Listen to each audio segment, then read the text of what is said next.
తెలుగు చిత్ర పరిశ్రమలో విలక్షణ దర్శకుడిగా తనకంటూ ఒక ప్రత్యేక ముద్ర వేసుకున్న వ్యక్తి రవిబాబు. రొటీన్ మాస్ మసాలా చిత్రాలకు విభిన్నంగా సరికొత్త ప్రయోగాలతో ప్రేక్షకులను అలరించడం ఆయన శైలి. ప్రస్తుతం ఆయన దర్శకత్వంలో వస్తున్న తాజా చిత్రం రేజర్ విడుదలకు సిద్ధమైంది.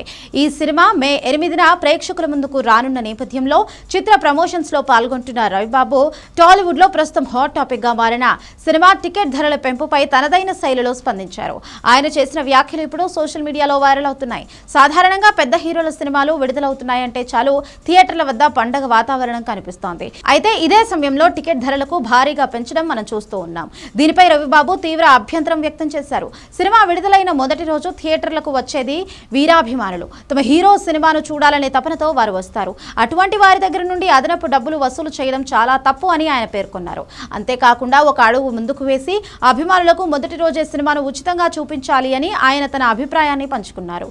హీరోల కెరియర్ ను నిలబెట్టేది, సినిమాను భుజాన వేసుకొని మోసేది అభిమానులేనని, అటువంటి వారిపై ఆర్థిక భారం వేయడం ఏమాత్రం సమంజసం కాదని ఆయన స్పష్టం చేశారు. నేటి కాలంలో సినిమాలు అనేవి సామాన్యుడికి ఒక వినోద సాధనం మాత్రమే కాదు, అది ఒక ఎమోషన్. కానీ పెద్ద సినిమాల విడుదల సమయంలో టికెట్ ధరలు 500 నుండి 1000 రూపాయల వరకు చేరుతుండడంపై రవిబాబు ఆవేదన వ్యక్తం చేశారు. ఈ ధరల వల్ల సామాన్య అభిమానులు ఇబ్బంది పడుతున్నారని, సినిమా చూడడం అనేది ఒక లగ్జరీగా మారిపోకూడదని ఆయన సూచించారు.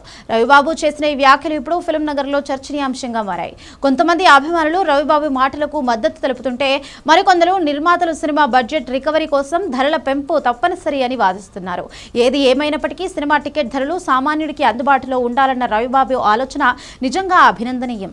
మరి ఆయన సూచనలను టాలీవుడ్ పెద్దలు పరిగణలోకి తీసుకుంటారా లేదా అనేది చూడాలి. మే 8న విడుదల కాబోతున్న రేజర్ సినిమా రవిబాబుకు ఎలాంటి విజయాన్ని అందిస్తుందో చూడాలి.